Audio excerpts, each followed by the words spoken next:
ನಿಮ್ಮೆಲ್ಲರನ್ನು ಯೇಸು ಕ್ರಿಸ್ತನ ನಾಮದಿಂದ ನಾವು ನಿಮ್ಮನ್ನು ಬರಮಾಡ್ತೀವಿ. ದೇವರು ನಿಮ್ಮನ್ನು ಆಶೀರ್ವಾದ ಮಾಡೋವರಾಗಿದ್ದಾರೆ. ಈ ಒಳ್ಳೆ ಸಮಯದಲ್ಲಿ ನಿಮ್ಮ ಜೊತೆಯಲ್ಲಿ ದೇವರ ವಾಕ್ಯವನ್ನು ಸಂದೇಶವನ್ನು ಕೊಡೋದಕ್ಕೆ ದೇವರು ಕೊಟ್ಟಿದ್ದ ಕೃಪೆಗಾಗಿ ನನಗೆ ದೇವರಿಗೆ ಸ್ತೋತ್ರ ಮಾಡ್ತೀನಿ. ನಿಮಗೆ ಒಂದು ವೇಳೆ ಈ ವಾಕ್ಯಗಳು ಆಶೀರ್ವಾದವಾಗಿದ್ದರೆ ನಮಗೆ ಮಾಹಿತಿಯನ್ನು ತಿಳಿಸ್ರಿ. ನಾವು ನಿಮಗಾಗಿ ಪ್ರಾರ್ಥನೆ ಮಾಡ್ತೀವಿ.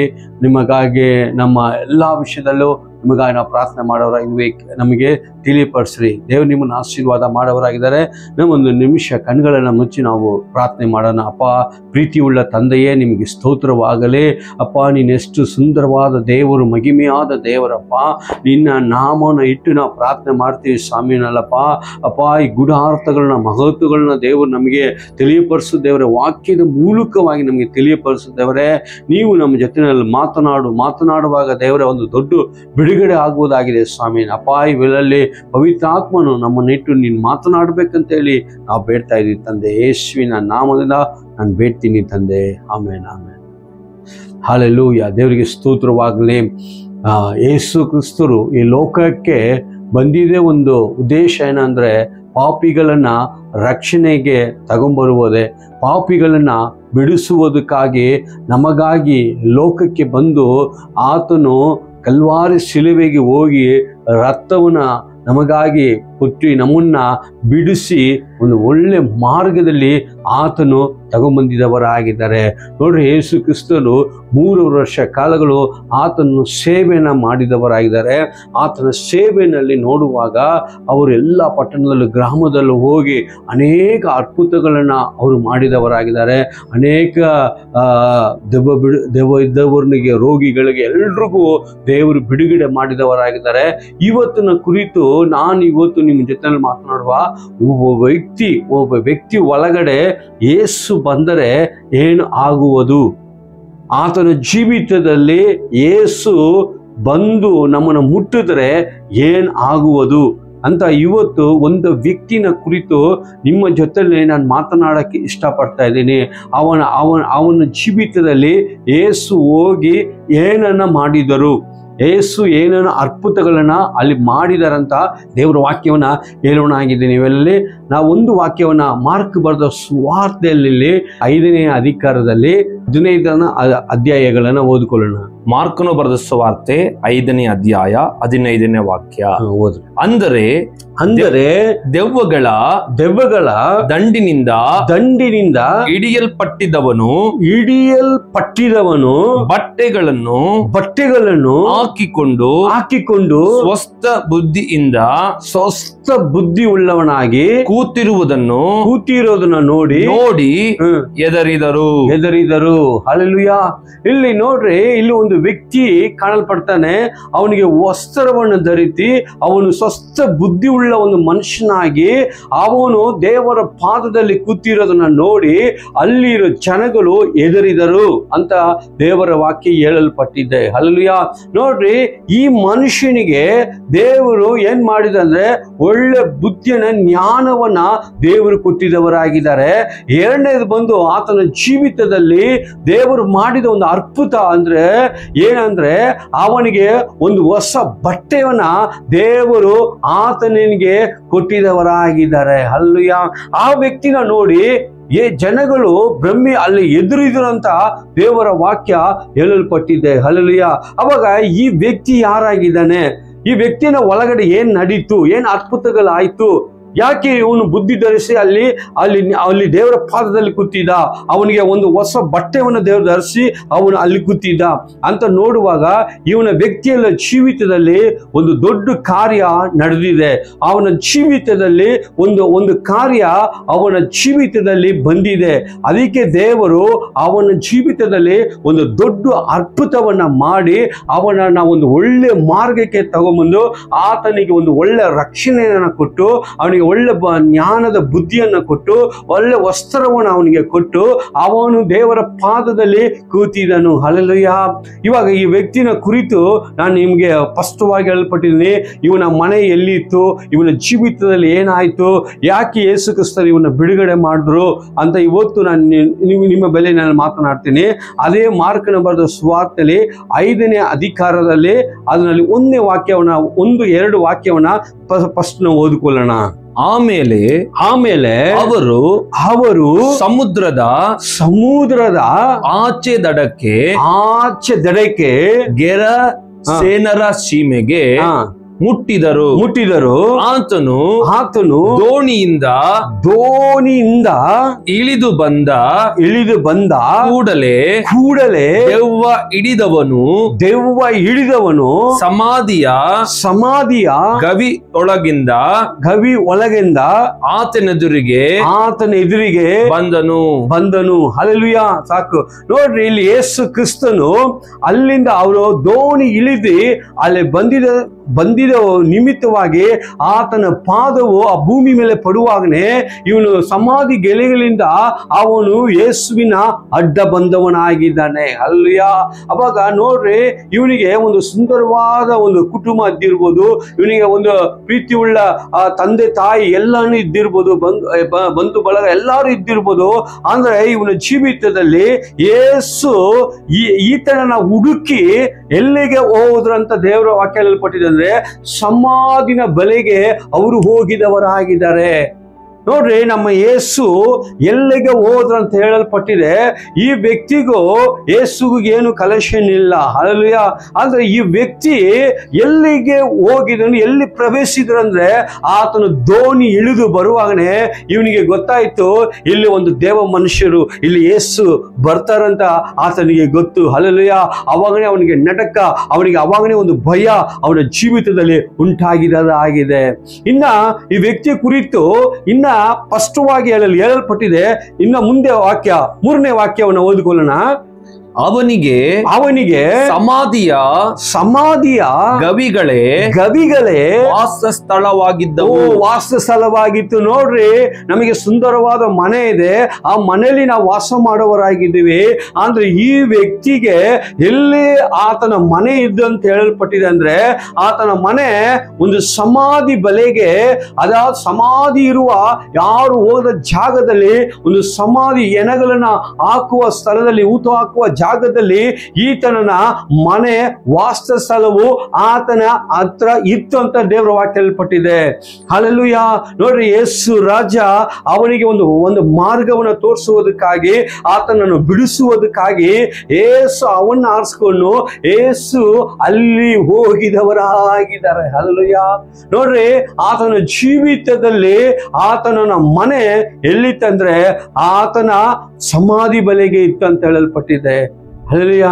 ಯಾವತ್ತು ಆ ಸೈತಾನ ಕಾರ್ಯಗಳು ಒಂದು ವ್ಯಕ್ತಿ ಒಳಗಡೆ ಬರುತ್ತೋ ಅವರ ಕುಟುಂಬದ ಬಂಧದಲ್ಲಿ ಇರೋದಿಲ್ಲ, ಅಕ್ಕ ತಂಗಿದ್ರು ಜೊತೆಯಲ್ಲಿ ಇರೋದಿಲ್ಲ, ಅಮ್ಮ ಜೊತೆಯಲ್ಲಿ ಇರೋದಿಲ್ಲ, ಅವನ್ನ ಬೇರೆ ಪಡಿಸಿ ಅವನನ್ನ ತಗೊಂಡು ಹೋಗುವುದಾಗಿದೆ. ಹಲ್ಲೆಲೂಯಾ. ಅವನ ಜೀವಿತವನ್ನ ತಗೊಂಡು ಹೋಗುವುದಾಗಿದೆ. ನೋಡ್ರಿ, ಸುಂದರವಾದ ಏದೆನ್ ತೋಟನ ದೇವರು ಸೃಷ್ಟಿ ಮಾಡಿದ್ರು.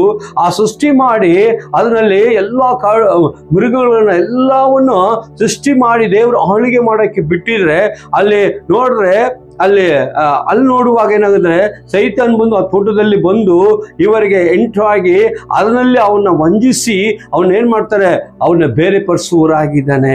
ಆ ಜಾಗದಲ್ಲಿ ನೋಡ್ರಿ, ಒಳ್ಳೆ ಕುಟುಂಬ, ಮೊದಲ ಕುಟುಂಬವನ್ನು ದೇವರು ಸೃಷ್ಟಿ ಮಾಡಿ ಆದಾಮ ಏವಳನ್ನ ದೇವರು ಉಂಟು ಮಾಡಿ ಅದರಲ್ಲಿ ನೋಡಿದ್ರೆ ಅದರಲ್ಲಿ ದೇವರು ಒಳ್ಳೆಯದನ್ನ ಕೆಟ್ಟೋದನ್ನ ಫಲಗಳನ್ನ ದೇವರು ಇಟ್ಟಿದ ನಿಮಿತ್ತವಾಗಿ ಅದರಲ್ಲಿ ಆದಾಮ ಏವಲ್ ಇದ್ದವರಾಗಿದ್ದಾರೆ. ಅದರಲ್ಲಿ ತಂತ್ರವಾಗಿ ಬಂದು ಸೈತಾನ್ ಏನ್ ಮಾಡ್ತಾನೆ, ಆ ತೋಟದಿಂದ ಅವನು ಬೇರ್ಪಡಿಸಿದವನಾಗಿದ್ದಾನೆ.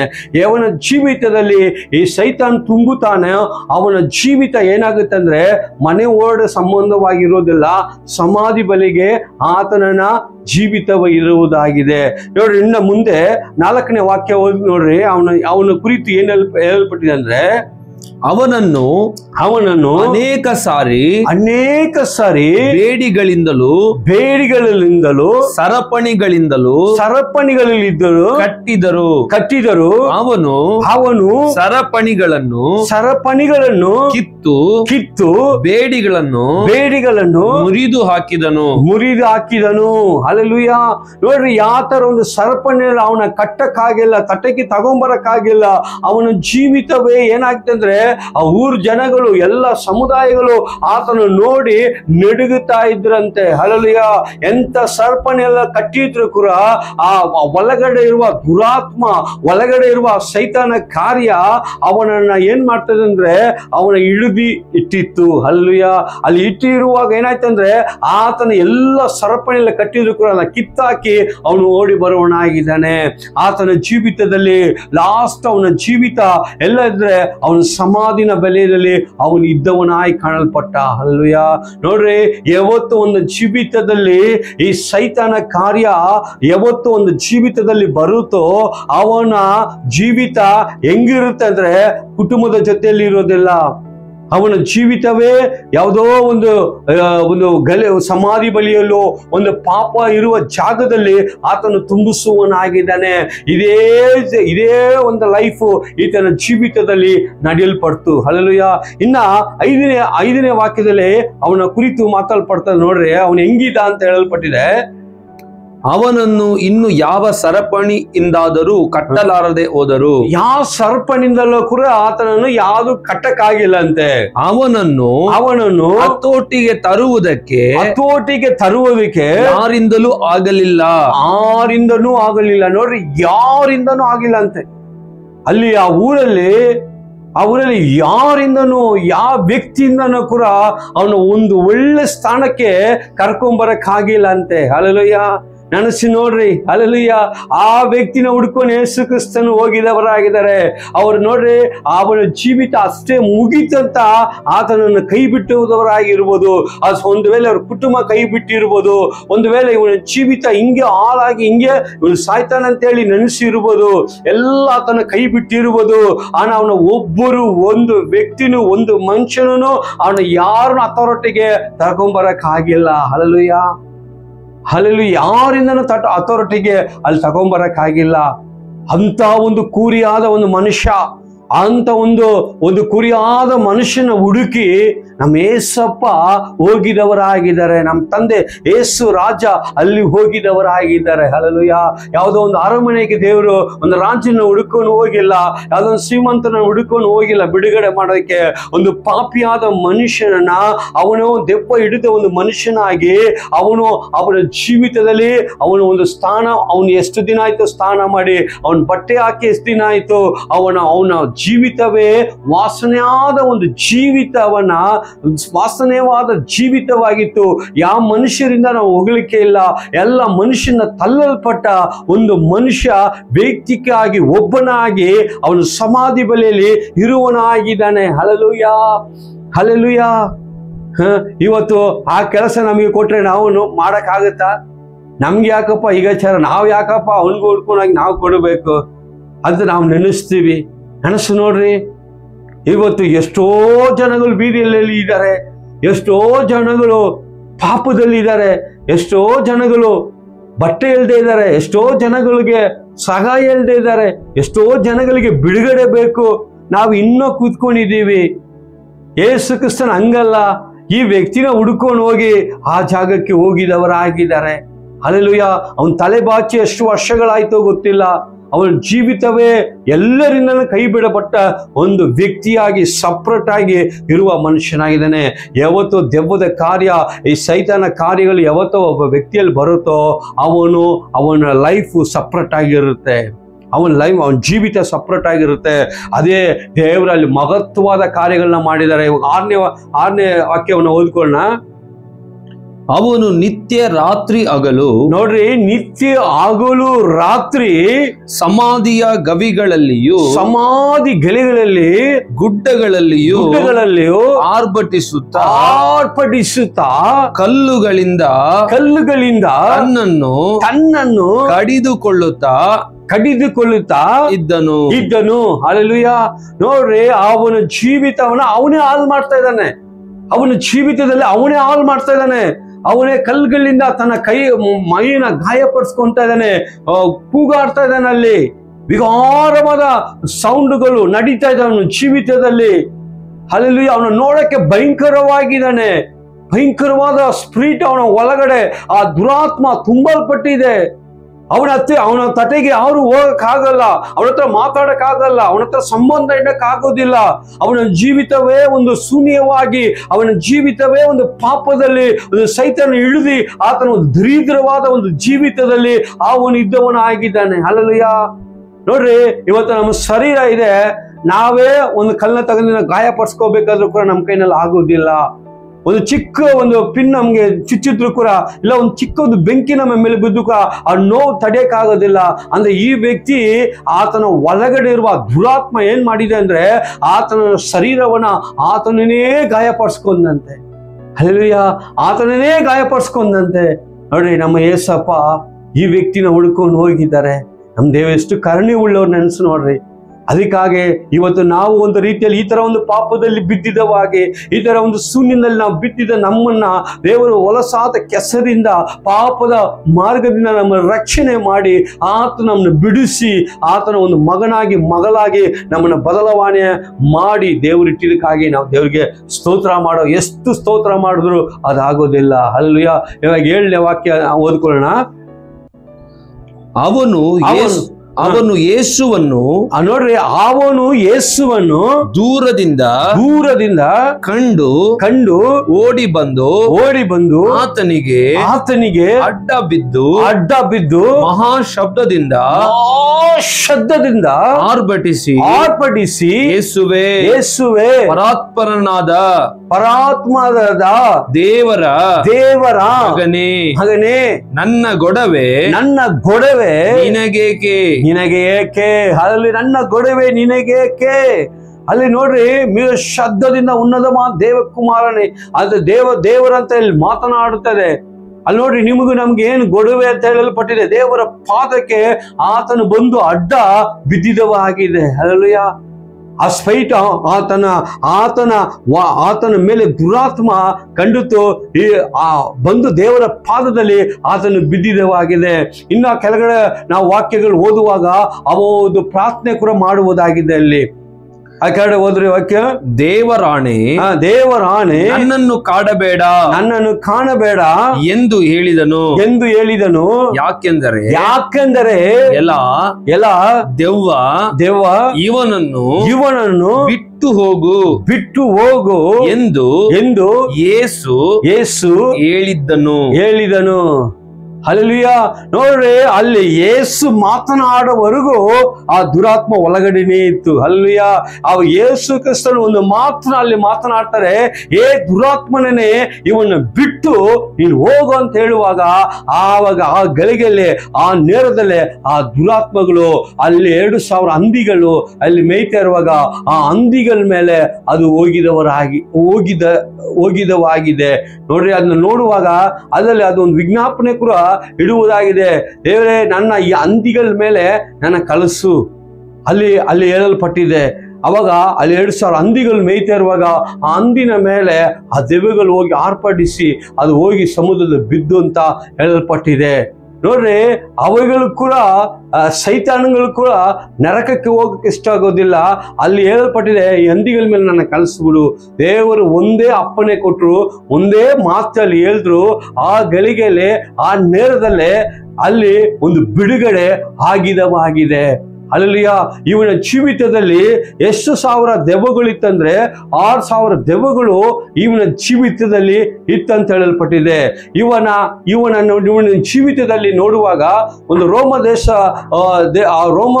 ದೇಶಗಳು ಆರ್ಮಿಗೆ ಹೋಗುವ ಒಂದು ಸೇನೆಗಳು ಹೋಗುವ ಅಷ್ಟು ಜನಗಳ ಕಾರ್ಯಗಳು, ಅದಕ್ಕೆ ದಂಡು ಅಂತ ಹೇಳಲ್ಪಟ್ಟಿದೆ. ಒಂದು ರೋಮದಲ್ಲಿ ಹೋಗುವ ಯುದ್ಧಕ್ಕೆ ಹೋಗುವ ಆ ಜನಗಳ ಹೆಸರು ದಂಡು ಅಂತ ಹೇಳಲ್ಪಟ್ಟಿದೆ. ಅದು 6000 ಜನಗಳು ಅಂತ ಹೇಳಲ್ಪಟ್ಟಿದೆ.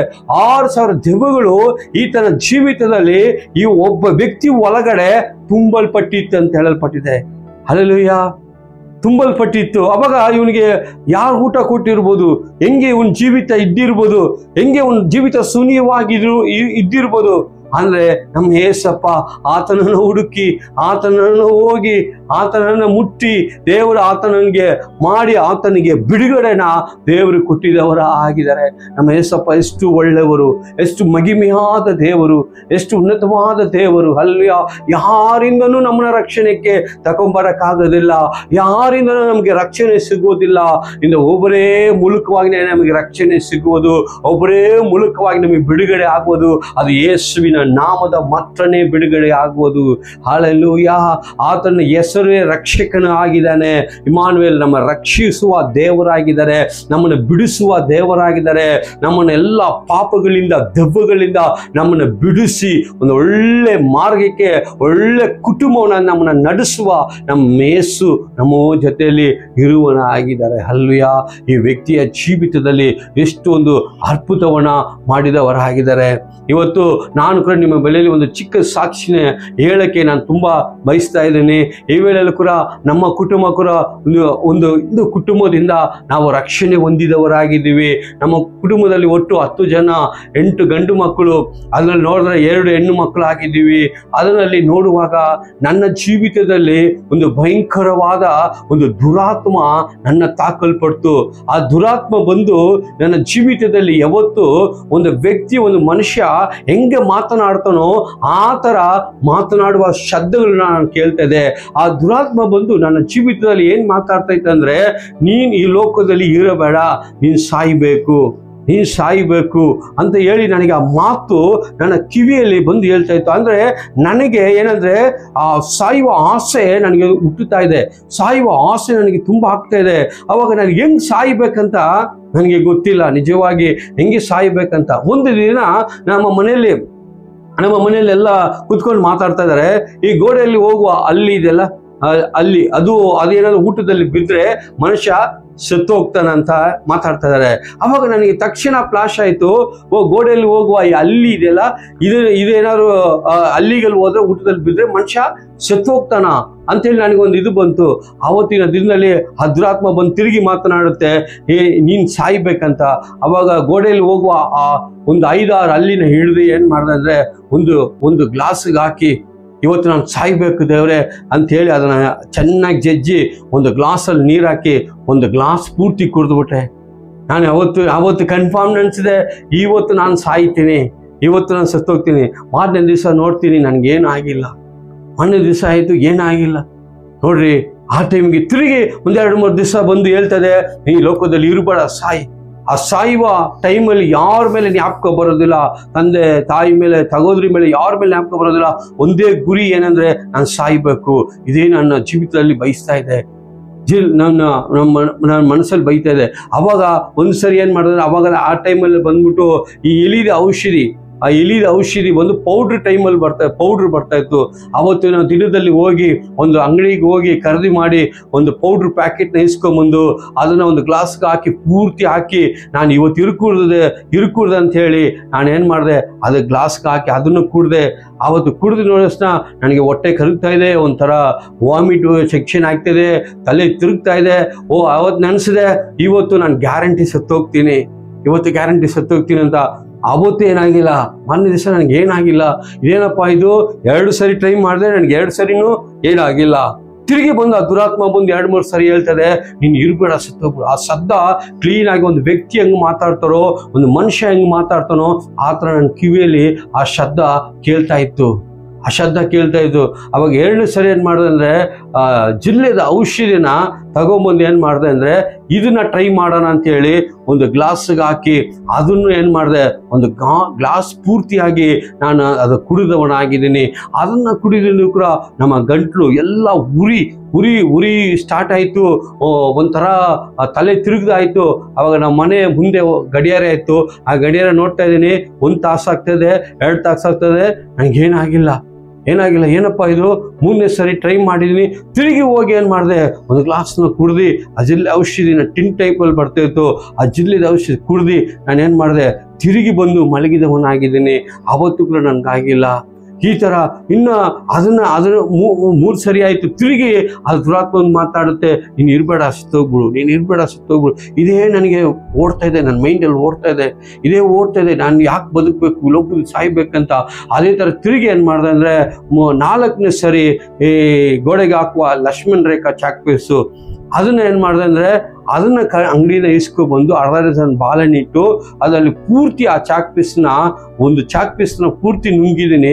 ಅವತ್ತು ಮಾನ್ಯ ದಿವಸ ಕೂಡ ನನ್ನ ಜೀವಿತದಲ್ಲಿ ಏನು ನಡೆದಿಲ್ಲ.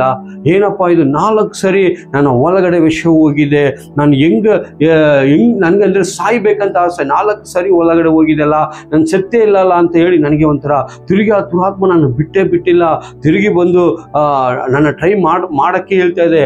ಆ ಥರ ಇರುವಾಗ ನನ್ನ ಜೀವಿತ ಒಂದು ದಿನ ಆಯ್ತಂದ್ರೆ ಒಂದು ಚಿಕ್ಕ ಒಂದು ಮನೆಯಲ್ಲಿ ಪ್ರೇ ನಡೆಸ್ತಿರುವಾಗ ಒಂದು ತಾಯಿ ಪ್ರಸಂಗ ಮಾಡ್ತಾ ಇದ್ದಾರಲ್ಲಿ.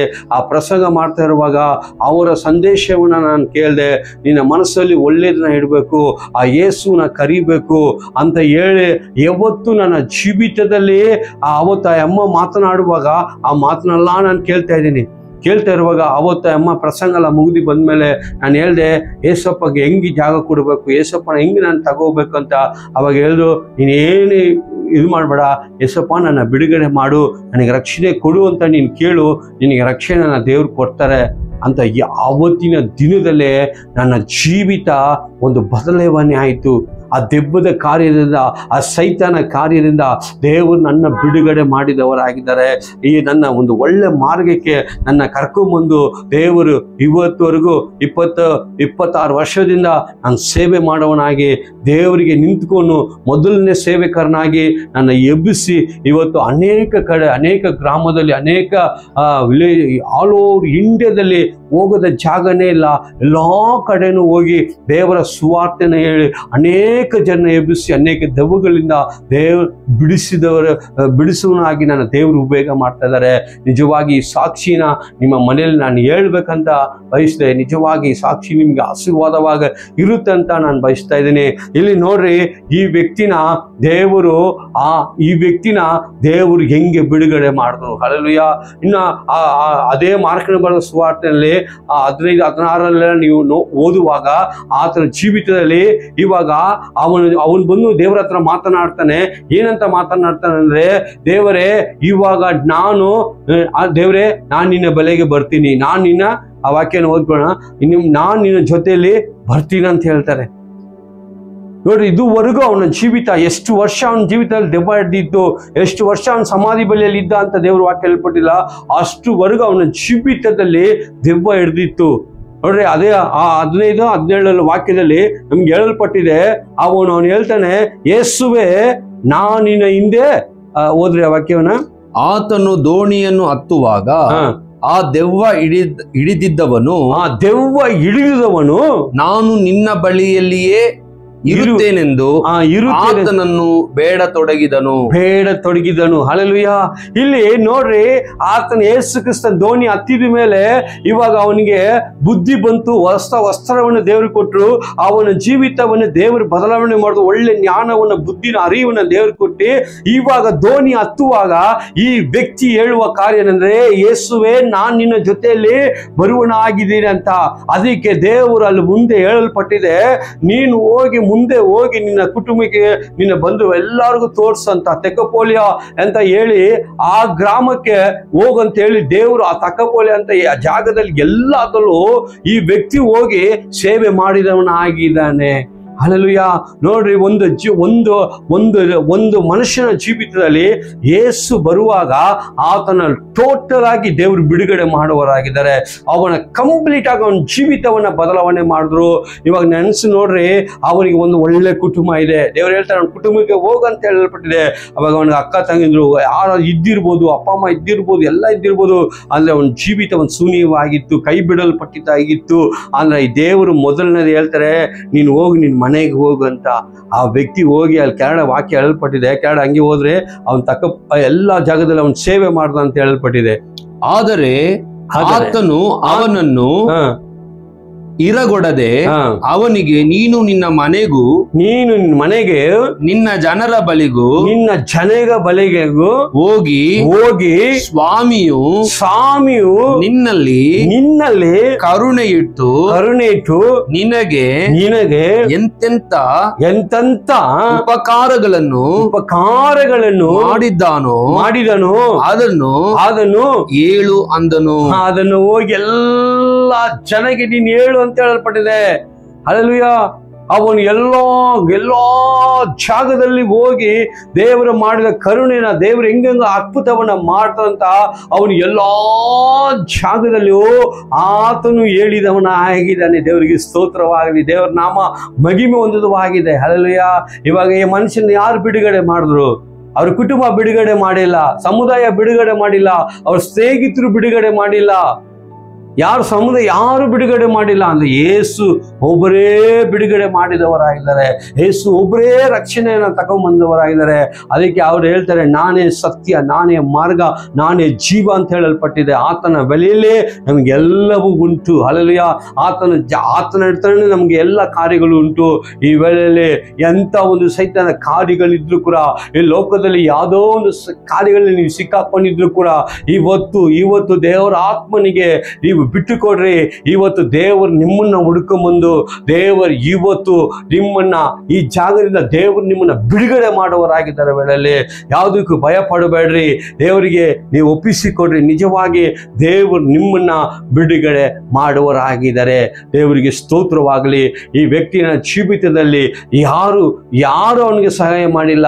ನಮ್ಮ ಏಸಪ್ಪ ಒಬ್ಬರೇ ಸಹಾಯ ಮಾಡಿದ್ರು. ಇವತ್ತು ನಾನು ಹೇಳ್ತೀನಿ, ನಿಮ್ಗೆ ಯಾರು ಇಲ್ಲ ಅಂತ ನೀನು ಕಣ್ಣೀರಿಡಬೇಡ. ನನ್ನ ಜೀವಿತದಲ್ಲಿ ಯಾರು ಇಲ್ಲ ಅಂತ ನೀನು ಬಯಸ್ತಾ ಇರ್ಬೋದು. ನಿನಗೆ ಒಬ್ರು ಇದ್ದಾರೆ. ಆತನು ಯೇಸು ನಿನ್ನ ಬಿಡುಗಡೆ ಮಾಡೋರು ನಿನ್ನ ಜೊತೆಯಲ್ಲಿದ್ದಾರೆ. ಮಗನೇ ನೀನು ಭಯ ಪಡಬೇಡ. ದೇವ್ರು ನಿನ್ನ ಜೊತೆಯಲ್ಲಿದ್ದಾರೆ. ಯಾವುದಕ್ಕೆ ಹೆದರಬೇಡ. ದೇವ್ರು ನಿನ್ನ ಹುಡುಕೊಂಬಂದು ಹೆಂಗೆ ಆ ಮನುಷ್ಯನ ಹುಡುಕೊಂಡು ಹೋಗಿ ಅವನ ಜೀವಿತವನ್ನೇ, ಹಾಳಾಗಿದ್ದ ಜೀವಿತವನ್ನ, ದೆಬ್ಬ ಹಿಡಿದ ಜೀವಿತವನ್ನ ದೇವರು ಬದಲಾವಣೆ ಮಾಡಿದ್ರಂದ್ರೆ ನಮ್ಮ ದೇವರು ಎಷ್ಟು ಒಳ್ಳೆಯವರು, ಎಷ್ಟು ದೊಡ್ಡವರಾಗಿದ್ದಾರೆ. ಎಲ್ಲ ದುರಾತ್ಮಗಳು ಆತನಿಗೆ ಅಡ್ಡ ಬಿದ್ದು ಓಡುವುದಾಗಿದೆ. ದೇವರಿಗೆ ಸ್ತೋತ್ರವಾಗಲಿ. ದೇವ್ರ ನಮ್ಮ ಮಹಿಮೆ ಬಂದಲ್ಲಿ ಈ ವಾಕ್ಯಗಳು ದೇವರ ಆಶೀರ್ವಾದ ಮಾಡಲಿ. ನಮ್ಮ ಕಣ್ಣುಗಳನ್ನ ಮುಚ್ಚಿ ನಾವು ಪ್ರಾರ್ಥನೆ ಮಾಡೋಣ. ವೇಳೆಯಲ್ಲಿ ಅಪ್ಪ, ಪ್ರೀತಿ ಉಳ್ಳ ತಂದೆಯೇ, ಇದುವರೆಗೂಪ್ಪ ಈ ವ್ಯಕ್ತಿಯ ಕುರಿತು ನಾವು ಮಾತನಾಡಿದ್ವಿ. ಅನೇಕ ವಿಷಯಗಳನ್ನ ನಮ್ಮ ಜೊತೆ ನೀನು ಮಾತನಾಡಿದೆ ಸ್ವಾಮಿ. ಹೆಂಗೆ ಜೀವಿತವನ್ನ ಬದಲಾವಣೆ ಮಾಡಿ ಲೈಫ್ ಮಾಡಿದ್ರು ಅದೇ ಥರ ಅಪ್ಪ ಅನೇಕ ಕುಟುಂಬದಲ್ಲಿ ಈ ಥರ ಕಾರ್ಯಗಳಿದೆ ಸ್ವಾಮಿ. ಬಿಡುಗಡೆ ಮಾಡು ದೇವರ, ರಕ್ಷಣೆಗೆ ತಗೊಂಬ ಸ್ವಾಮಿ. ಎಲ್ಲವನ್ನು ದೇವರ ಆಶೀರ್ವಾದ ಮಾಡು. ಯೇಸು ಕ್ರಿಸ್ತವಿನ ನಾಮವನ್ನು ಬೇಡಿ ಎಲ್ಲಾ ಕಾರ್ಯಗಳಲ್ಲಿ ಜಯ ಅಂತ ಇದೀವಿ ತಂದೆ. ಆಮೆನ್.